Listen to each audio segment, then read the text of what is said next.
Il devait en tout changer. Des robots à 4 pattes capables de marcher avec les soldats, de porter leurs sacs et peut-être de combattre avec eux.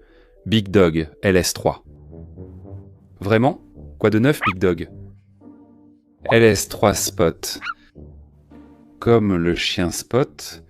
Désolé, c'est des méga-projets. On est sérieux, continuons. Le Vision 60.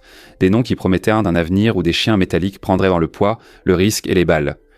Mais ça ne s'est pas vraiment passé comme ça. Le moteur à essence de Big Dog hurlait comme une tondeuse à gazon. LS3 a fini par être rangé dans un entrepôt.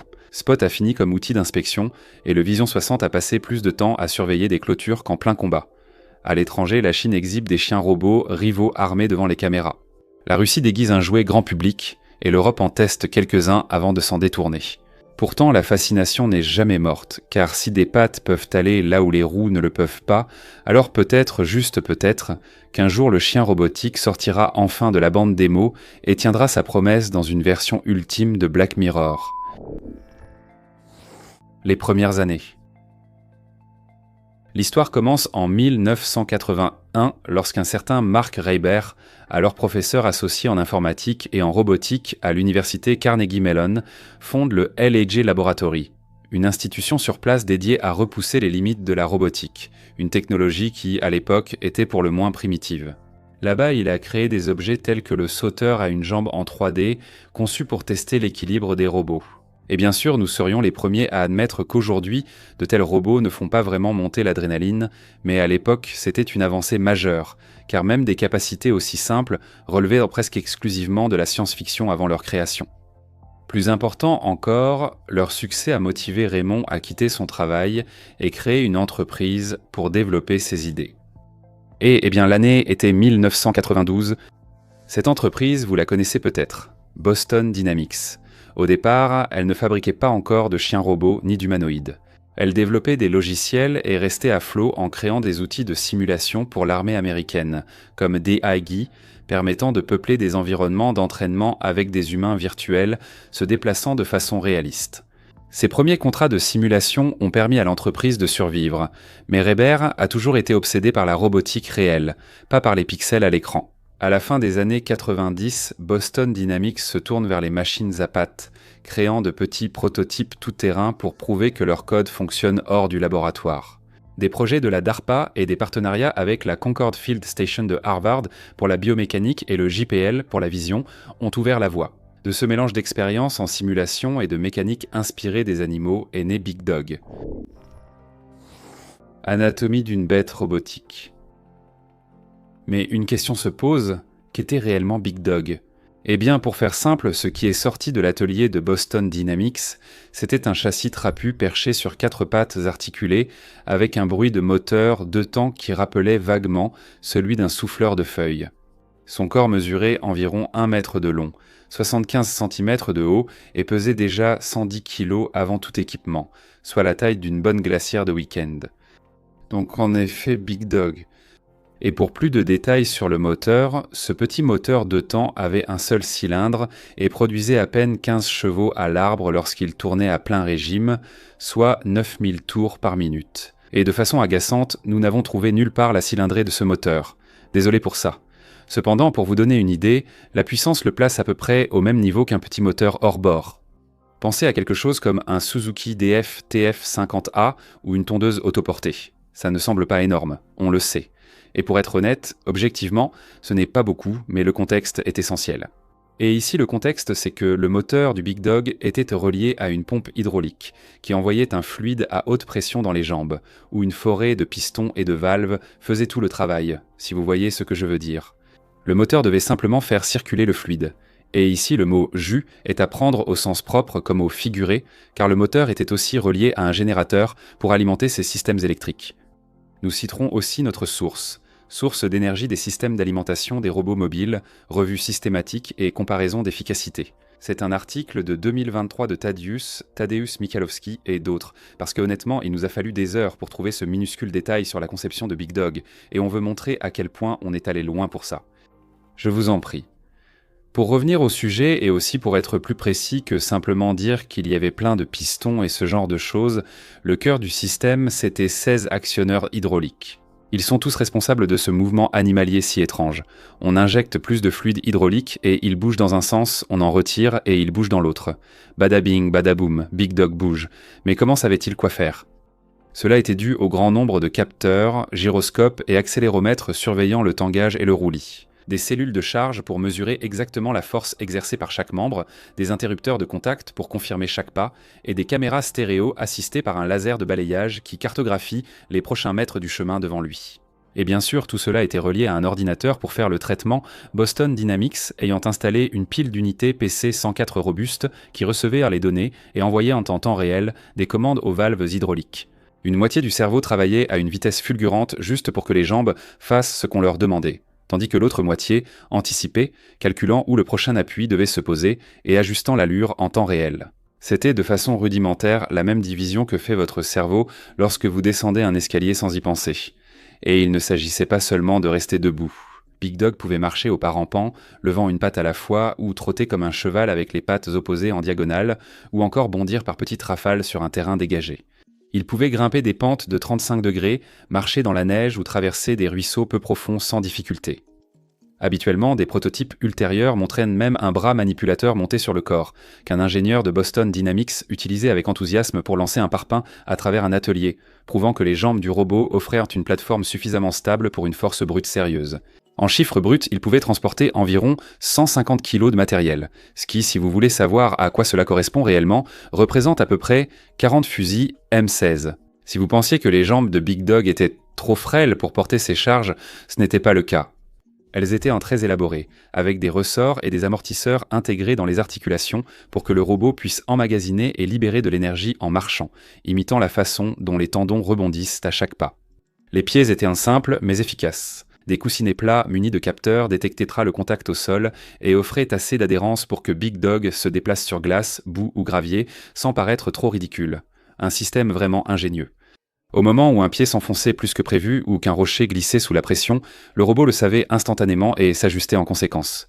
Le résultat de tout cela, c'était l'équilibre. Pas un équilibre théorique ni sur tapis roulant en laboratoire, mais un équilibre vraiment efficace dans le monde réel. Faites-le marcher sur un lac gelé, il glisserait, tituberait, mais finirait par se rattraper. Bien sûr, il avait ses limites. Et en parlant des limites de Big Dog, le bruit. Ce petit moteur de temps n'était pas seulement audible, il était impossible à manquer. Un bourdonnement aigu et furieux qui trahissait sa position bien avant qu'il n'apparaisse en cliquetant. En fait, tant pis, au lieu de vous le dire, écoutez par vous-même. Vous voyez ce que je veux dire ? Un peu bruyant, oui. Le système hydraulique avait aussi son lot de problèmes. Il avait tendance à fuir, à surchauffer, et surtout il avait cette caractéristique que tous les soldats adorent dans leur équipement. Une routine de maintenance vraiment, vraiment intense. La perte parasite, cette fuite constante de puissance à mesure que chaque engrenage, arbre et pompe prend sa part, c'était aussi un peu nul. Vous vous souvenez quand on a dit que son petit moteur développait 15 chevaux à l'arbre ? Eh bien disons qu'il n'en restait pas 15 quand la puissance arrivait aux pompes hydrauliques.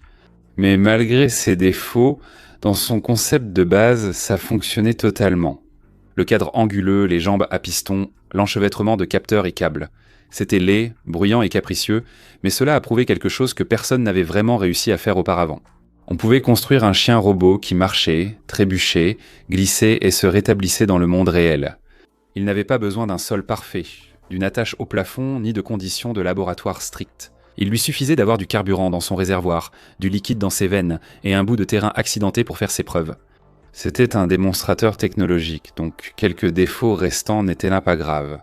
Prouver le concept de base, c'était tout ce qui comptait, et tout le reste serait réglé plus tard. N'est-ce pas ? Le LS3. Eh bien, en fait, pas vraiment. Big Dog serait envoyé vivre dans une ferme au nord de l'État en 2013 uniquement à cause de son moteur bruyant. C'était un tel problème et une partie tellement essentielle de sa conception que cela a finalement été considéré comme un obstacle insurmontable. Ainsi, Big Dog a connu sa fin. Mais le rêve lui-même n'était pas mort. Loin de là en fait, car Big Dog a prouvé que le concept de base était viable. Ainsi, retour à la planche à dessin, les esprits brillants de Boston Dynamics se sont mis au travail sur son successeur, le système de soutien d'escouade à pattes, mieux connu sous le nom de LS3, Le travail avait en fait commencé avant même l'annulation de Big Dog, car Boston Dynamics avait compris ce qui se préparait avec un développement débutant en septembre 2009 et le contrat de financement avec la DARPA annoncé au monde en février 2010. Le corps des Marines a aussi contribué, si bien que le LS-3 bénéficiait finalement de fonds importants. Pas des milliards, mais assez pour que cela soit significatif. Environ 32 millions de dollars pour une première phase de R&D de 30 mois, puis 42 millions au total avec les phases suivantes. Honnêtement, c'est beaucoup. Plus d'un sourcil s'est levé lorsque les premiers résultats ont commencé à arriver, car le LS-3 était tout sauf ordinaire. Pesant 800 livres à vide, il transporte une charge utile de 4 pouces-livres et assez de carburant pour parcourir 20 miles en 24 heures. La transmission restait familière, un moteur à combustion entraînant des systèmes hydrauliques, mais cette fois, c'était une configuration bien plus sophistiquée, 40 chevaux à l'arbre et beaucoup moins bruyante. En fait, écoutez la différence vous-même. Est-ce le silence ? Non, ce n'est pas le cas. Est-ce que c'est beaucoup plus silencieux que Big Dog ? Le fait d'entendre ces servomoteurs s'activer malgré le moteur montre bien que c'est le cas. Contrôle et autonomie ont aussi beaucoup progressé. Le LS-3 n'est plus piloté manuellement comme une voiture télécommandée. Il dispose désormais du suivi du leader et de commandes vocales permettant à un opérateur de dire « Suis-moi ». Serré où suit le couloir, il suivrait soit les traces de l'humain, soit sa propre trajectoire vers le même point d'arrivée. Big Dog a montré l'efficacité des jambes, et le LS-3 a ajouté vision, audition et puissance pour le rendre vraiment utile. Et tout semblant bien se passer, il fut bientôt temps de commencer à le mettre à l'épreuve avec quelques tests, le plus notable ayant été réalisé par le corps des Marines en 2014 dans le cadre du vaste exercice RIMPAC à Hawaï. Là-bas, un détachement de Marines a emmené le LS-3 dans la jungle, l'a rapidement surnommé Cujo, et l'a traité comme un jeune soldat costaud, le chargeant d'environ 50 kilos d'eau et de munitions, lui indiquant un chemin et observant s'il suivait le rythme. Et il l'a fait. À travers les sentiers étroits, les racines et les rochers épars, Cujo a suivi la colonne sans blesser les mollets et surtout sans nécessiter une surveillance constante au joystick. Quand il perdait l'équilibre, inévitablement car les Marines ne sont pas réputés pour leur délicatesse, il se redressait généralement seul. Sinon, il se redressait souvent seul, ou un Marine suffisait à le relever grâce à son centre de gravité bas et sa coque arrondie. Au final, les Marines estimaient qu'il pouvait traverser environ 70 à 80% du terrain. Pas mal du tout, étant donné qu'une grande partie de ce terrain était du genre où un Humvee aurait obtenu 0%. Quant à ce qui se trouvait dans les 30 à 20% de terrain qu'il ne pouvait pas gérer, le principal problème était les traversées de collines en oblique, c'est-à-dire longer une pente raide de côté vous pousse sans cesse vers le bas. Les humains s'adaptent par des millions de micro-corrections, la plupart inconscientes. Bien que le LS-3 ait des hanches articulées et un bon placement des pieds pour l'aider, cela ne suffisait pas. De plus, il a un autre défaut. Le bruit. Il s'avère que, oui, il était plus silencieux que Big Dog, mais il n'était pas exactement aussi silencieux qu'un bruissement discret. D'accord pour le ravitaillement et les marches d'approche, mais serait-il efficace en patrouille dans un environnement potentiellement hostile ? Non. Non, ça ne marcherait pas. Puis, il y avait les réalités difficiles de l'utilisation sur le terrain.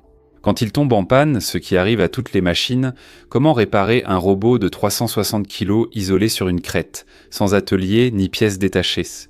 Et ensuite, que faites-vous s'il ne peut pas être réparé du tout et qu'il tombe complètement en panne ? À son crédit, cependant, le LS-3 a évolué au fil de ses essais. L'autonomie a progressé.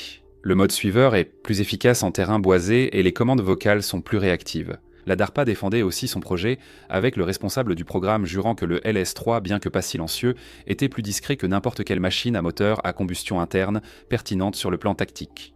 Cependant, un tel enthousiasme n'a rien changé au destin du LS-3, et lorsque l'argent s'est épuisé, la DARPA et Boston Dynamics sont allés chercher plus de financement, mais aucun n'est venu. Ainsi, le LS-3 a été mis en stockage en 2015. Son développement n'est pas annulé, techniquement, mais simplement mis en pause. Bien que, étant donné que cela fait une décennie depuis ce moment-là, il ne vaut probablement pas la peine de retenir son souffle. Je veux dire, il ne faut jamais dire jamais, mais ce serait un vrai miracle à ce stade, n'est-ce pas ? Sur ma chaîne, je parle des technologies innovantes, mais chaque innovation comporte des risques. Il y a toujours une chance que cela n'aboutisse pas et que les investisseurs puissent perdre leur argent.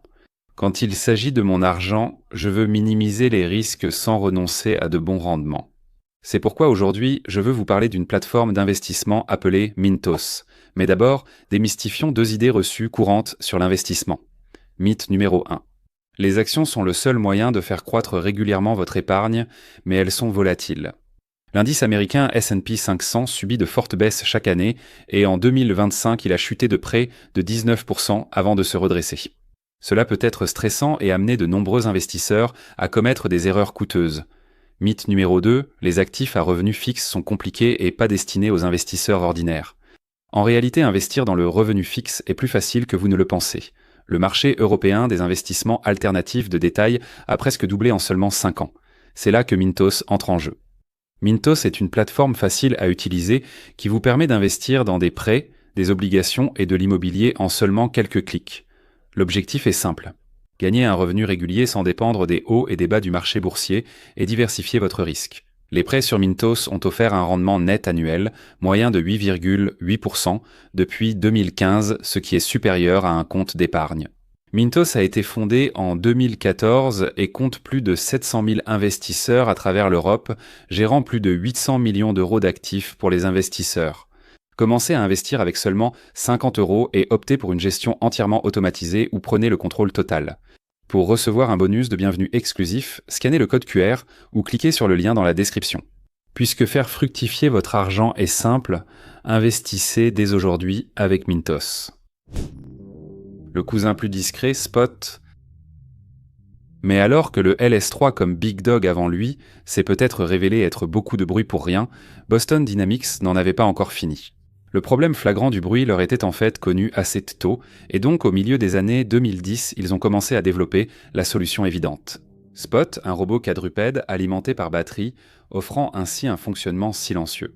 Eh bien, à part les servomoteurs et autres, leur bruit n'a jamais posé problème sur Big Dog ou LS3, non ? Comme ses prédécesseurs, Spot a été confié aux Marines pour être mis à l'épreuve, avec le premier test ayant lieu à Quantico en 2015. Ils l'ont fait marcher sur des collines, traverser des bois, puis participer à un exercice simulé de guerre urbaine pour tester ses capacités de chien d'éclaireur. Spot entrait d'abord dans les bâtiments, inspectait les coins avec ses caméras et montrait les pièces aux Marines avant leur entrée. Le silence était crucial et Spot a excellé. Et au fil des tests, il est devenu de plus en plus évident que Spot avait un grand potentiel dans les rôles d'observation et de reconnaissance, se déplaçant avec une aisance que ni Big Dog ni LS3 n'avaient jamais eue. Il franchissait sans problème marches, seuils et couloirs étroits. Cependant, Spot ne serait jamais une bête de somme, étant minuscule. Les premiers des modèles de 2015 ne pesaient que 68 kg et avaient une capacité de charge d'environ 14 kg. C'était une adaptation nécessaire à la technologie des batteries de l'époque qui ne supportait pas plus gros. Avec le temps, cependant, l'amélioration constante de la technologie des batteries leur aurait permis de produire enfin un véritable robot porteur de charge, légitime et viable pour l'armée, mais ils ne l'ont pas fait parce qu'ils ont été rachetés par Google en 2013. En résumé, Google ou Alphabet n'avaient aucun intérêt à devenir un marchand d'armes robotique. Selon le New York Times, les dirigeants de Google ont affirmé respecter les contrats militaires existants, sans intention de devenir sous-traitants militaires.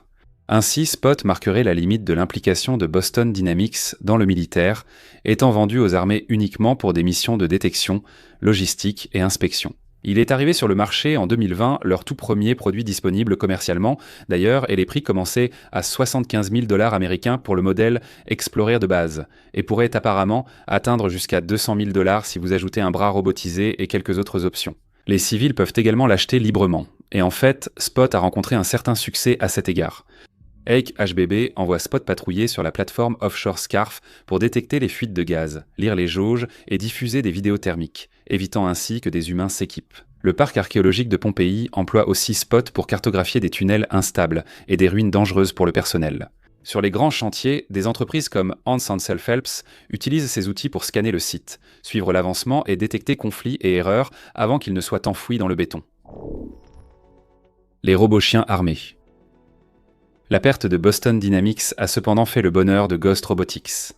Un nom d'entreprise marquant, quand Alphabet a abandonné l'ancienne société de contrats militaires, la seconde a été ravie de prendre sa place. Ils ont ainsi créé un chien capable de patrouiller sous la pluie, de transporter une tête de capteur performante et d'avancer même sur terrain difficile.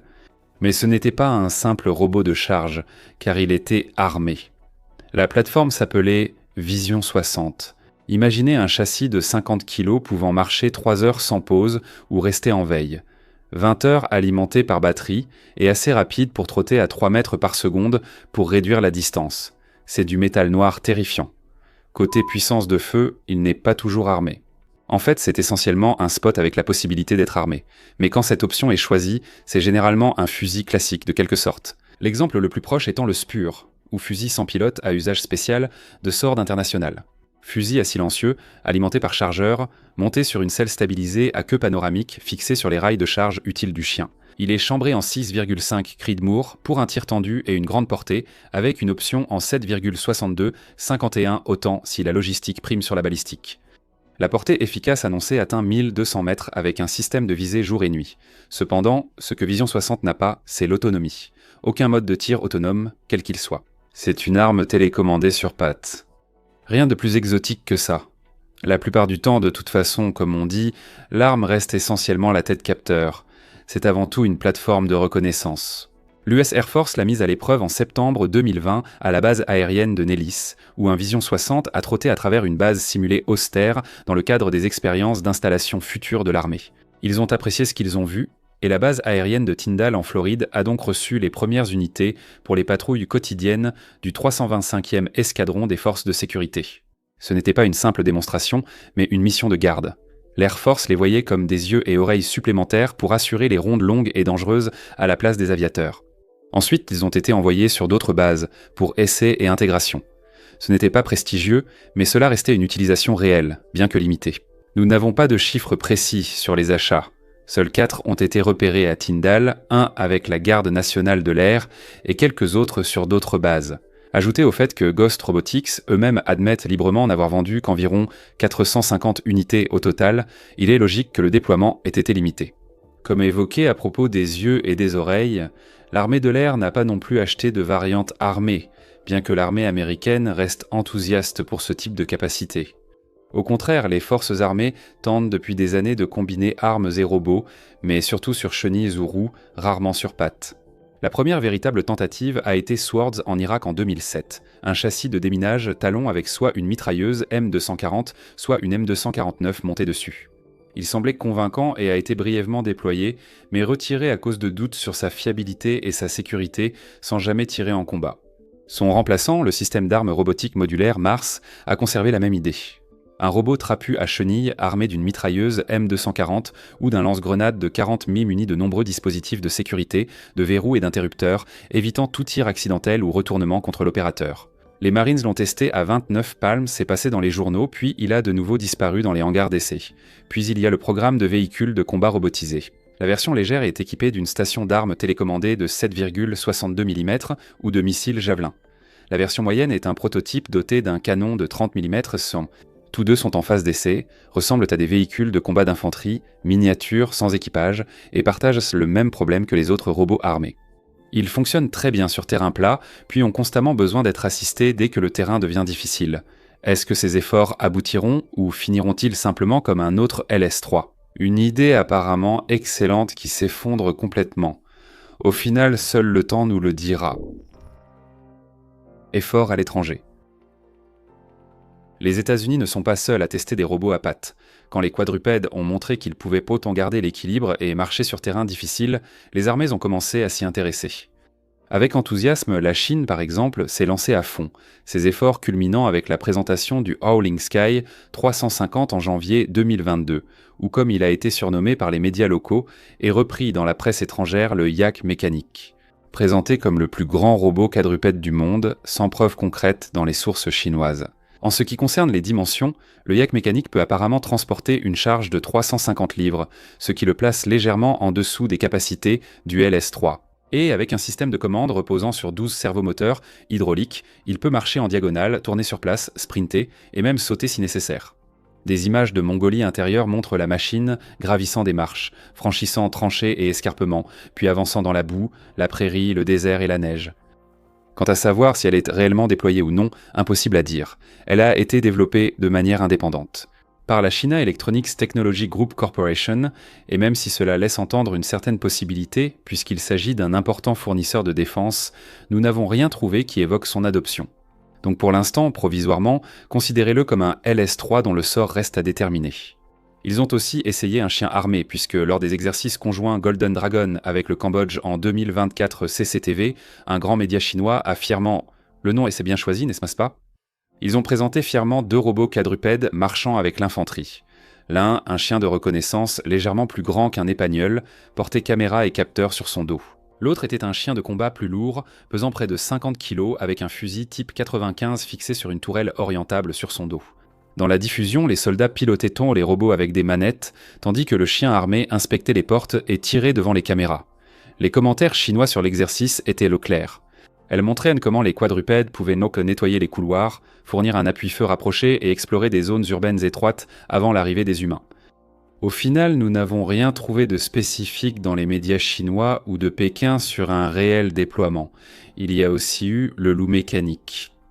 Développé par une filiale du China Ordnance Equipment Group, il est clairement armé d'un type Sant 91 et non d'un dérivé de l'AR-15 comme l'affirment 2 sites anglophones. C'est à peu près tout ce que nous savons. Il n'a été dévoilé que cette année, en 2025, donc c'est vraiment une information toute récente, et nul doute que d'autres détails apparaîtront avec le temps. En résumé, la Chine en est là où les États-Unis étaient au début des années 2010. Le stade du « oh, ce serait bien, non ?» dans le développement. Qu'ils finissent tant par concrétiser cette idée ou qu'ils l'abandonnent comme leurs rivaux transpacifiques, eh bien seul l'avenir nous le dira.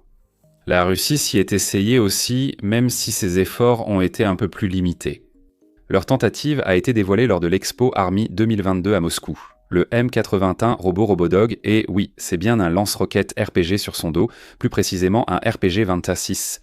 Et naturellement, cela a provoqué une certaine panique à Washington, D.C., jusqu'à ce qu'on remarque qu'il ne s'agissait que d'un Unitree Go-Un chinois, un modèle civil commercial avec le lanceur posé dessus, recouvert d'un soi-disant super secret. Vous ne pouvez pas voir les détails car vous voudriez sûrement les copier.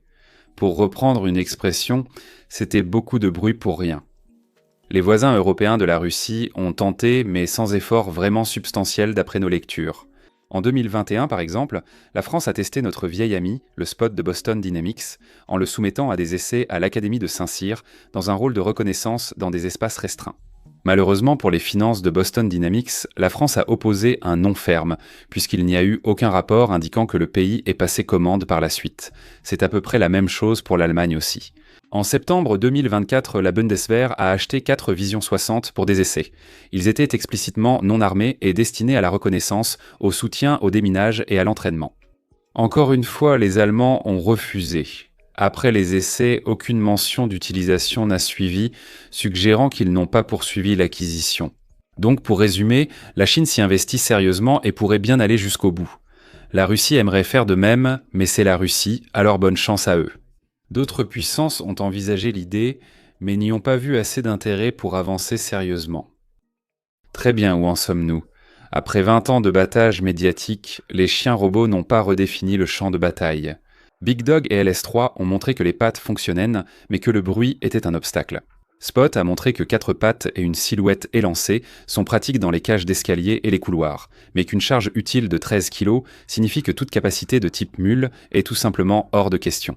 Ghost Vision 60 s'est imposé comme chien de garde, offrant des yeux et oreilles supplémentaires pour surveiller un périmètre.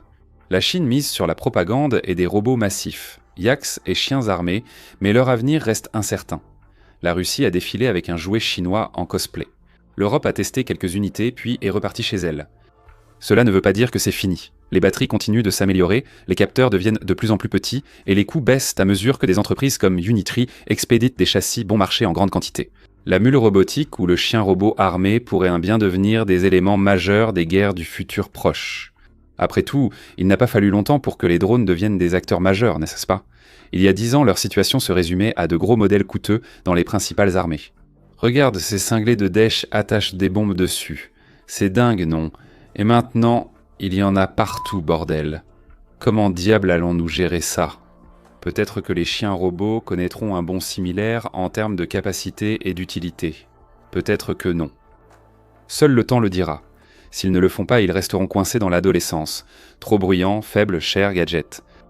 Ça cartonne sur YouTube, mais pas à la guerre. Une technologie qui n'a jamais été assez mauvaise pour être rejetée comme un fiasco total, mais jamais assez bonne pour vraiment s'épanouir. Merci d'avoir regardé.